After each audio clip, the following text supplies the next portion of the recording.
का वितरण हुआ है। और मैं कह रहा हूं कि यह वितरण नहीं हुआ है, यह पश्चिम में अलग जगह है जोगी और जयंत की। ये सच्ची जोड़ी जब निकलेगी पश्चिम से और पूरब तक, तो उसका कुछ कारण विकास के मुद्दे, अपराधीकरण का सफाया, लेकिन भ्रष्टाचार पर लगाम लगाना होगा। राष्ट्रीय लोकदल इसकी मांग करती है कि भ्रष्टाचार पर लगाम लगाना होगा जोगी जी को। और हम धीरेन्द्र प्रताप सिंह, प्रदेश सचिव राष्ट्रीय लोकदल। आज हम लोग श्रद्धेय परम आदरणीय डॉक्टर भीमराव अम्बेडकर जी की 135वीं जयंती मना रहे हैं। और यही सोच करके कि डॉक्टर साहब ने जब यह सपना देखा होगा, उसमें दलित समाज बहुत पीछे था। डॉक्टर साहब का सपना साकार हो, दलितों का उत्थान हो। डॉक्टर साहब ने दलित सबको माना था, जो परेशान है, जो गरीब है, उसको दलित मानते थे। संविधान में सुरक्षा उन्होंने किया दलितों का और सम्मान दिलाया। डॉक्टर साहब के इस अरमान को पूरा करने के लिए आज पूरा देश बड़े धूमधाम से यह जयंती मना रहा है। उसमें हमारी पार्टी राष्ट्रीय लोकदल ने यह फैसला लिया था कि हर जिला मुख्यालय पर हमारे नवनियुक्त जिलाध्यक्ष अभी हुए हैं श्री चंद्रमोहन सिंह जी, राष्ट्रीय लोकदल के सारे जिला अध्यक्षों के नेतृत्व में आज हर जिला मुख्यालय पे प्रदेश में, देश में राष्ट्रीय लोकदल बाबा साहब की जयंती को मना रहा है, शत शत उन्हें नमन कर रहा है और श्रद्धांजलि दे रहा है। कभी यह जनपद आपका हुआ करता था, आज समाजवादी पार्टी का गढ़ बन चुका है। देखा, कुछ चीजें हैं। आपने कहा श्रद्धेय चौधरी चरण सिंह जी की लोकदल, उसमें श्रद्धेय मुलायम सिंह यादव जी भी नेता थे। आप सुने होंगे, उस दौर की बातें थी। चौधरी चरण सिंह जी के एक ही सुपुत्र थे, श्रद्धेय चौधरी अजीत सिंह जी, जो उस समय खड़गपुर इंजीनियरिंग कॉलेज में ITN थे और टॉप किए थे, और अमेरिका में सबसे बड़ी IBM कंपनी में चीफ थे, और उनकी पत्नी भी चीफ थी कंप्यूटर की, जब भारत में कंप्यूटर नहीं था। तो चौधरी चरण सिंह जी किसान परिदृश्य से जुड़े हुए थे। तो चौधरी चरण सिंह जी ने ये कहा कि मेरी विरासत मुलायम सिंह यादव को देना, चूंकि वो जमीन से जुड़ा नेता है और लड़ेगा। आदरणीय नेताजी ने चलाया चौधरी साहब की विरासत, लेकिन फिर चौधरी साहब 1987 में अस्वस्थ हुए। चौधरी चरण सिंह जी अमेरिका छोड़ करके, ऐसी की जिंदगी छोड़ करके चौधरी अजीत सिंह ने यह फैसला लिया कि हम अपने पिता के चिराग को जलाएंगे, उनके आंदोलन को आगे बढ़ाएंगे। ऐसी की जिंदगी जीने वाला भारत की गली और कूचों में घूमता रहा, किसानों के बीच संघर्ष किया, लाठियां भी खानी पड़ी, और जिंदगी के आखिरी सांस चौधरी अजीत सिंह ने किसान आंदोलन में, जब कोरोना हुआ, धरने में जब टिकैत जी को कहा गया बिजली काट दी गई, अब लाठी चार्ज होगा, चौधरी अजीत सिंह ने कहा कि लाठी चार्ज नहीं होगा, पहली लाठी चौधरी अजीत सिंह खाएंगे। किसान के धरने में पहुंचे, वहां कोरोना हुआ। यह दुखद अंत रहा चौधरी साहब का। 4 बार भारत सरकार के मंत्री रहे। कोई कह दे कि 10 रुपए की कहीं चौधरी अजीत सिंह ने चोरी किया। चौधरी चरण सिंह का इतिहास आज जनता जानती है, भारत रत्न रहे। और जयंत जी का इतिहास मैं आपको बता दूं, आदरणीय मोदी जी ने उन्हें वह विभाग दिया है जो प्रधानमंत्री का एक मिशन है, कौशल प्रशिक्षण। कौशल प्रशिक्षण पूरे भारत में इस उद्देश्य से काम कर रहा है कि प्रशिक्षित करके बच्चों को नौकरी दी जाए, जिसका उदाहरण अभी आपने देखा मुजफ्फरनगर में 5000 नियुक्ति पत्र। माननीय जयंत जी का कौशल प्रशिक्षण विभाग माननीय योगी आदित्यनाथ जी मुख्यमंत्री जी के नेतृत्व में वहां नियुक्ति पत्र का वितरण हुआ है। और मैं कह रहा हूं कि यह वितरण नहीं हुआ है, यह पश्चिम में अलग जगह है जोगी और जयंत की। ये सच्ची जोड़ी जब निकलेगी पश्चिम से और पूरब तक, तो जवाब उन विपक्ष के लोगों को देना होगा। इस जोड़ी का एक 3 पीढ़ी का इतिहास है, एक का अपना इतिहास है।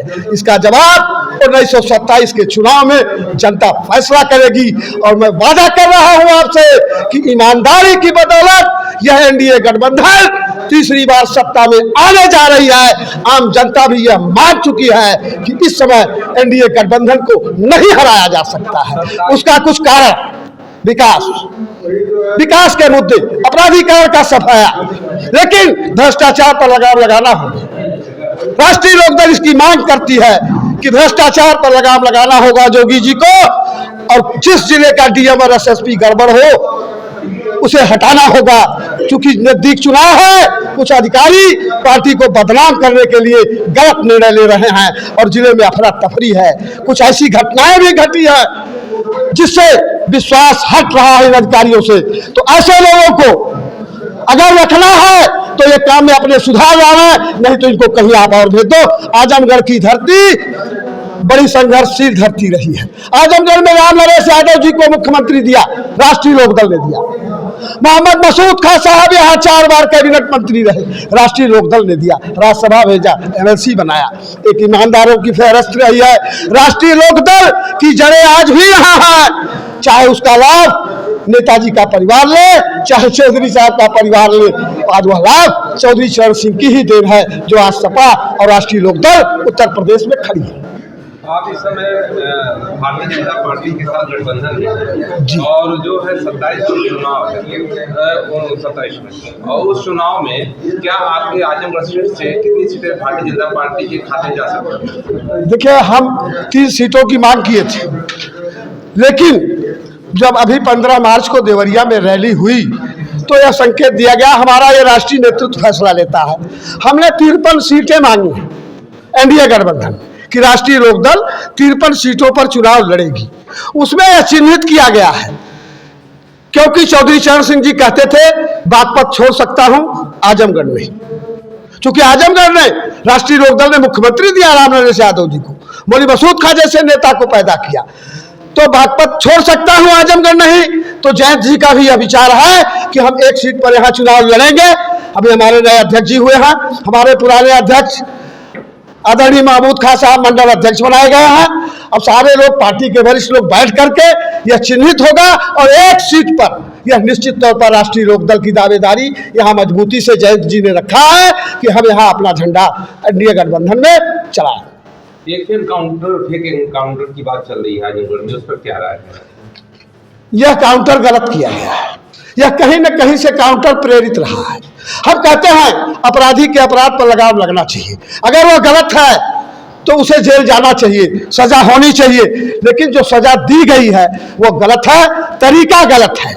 यह फर्जी बताया गया कि उसे मुठभेड़ में पकड़ा गया।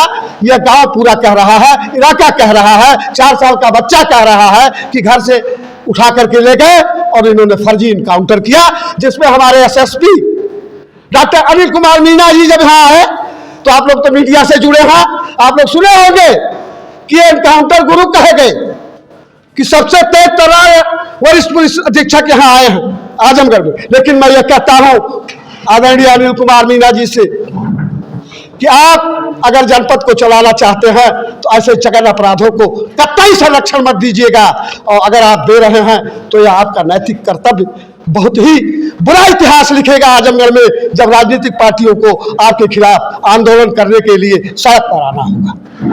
क्योंकि आपका काम है प्रशासन चलाना, हमारा काम है अलग जगाना। अगर आप प्रशासन गलत चलाओगे तो हम अलग जगाएंगे। दुनिया की कोई ताकत राष्ट्रीय लोकदल को आंदोलन से नहीं रोक सकती है।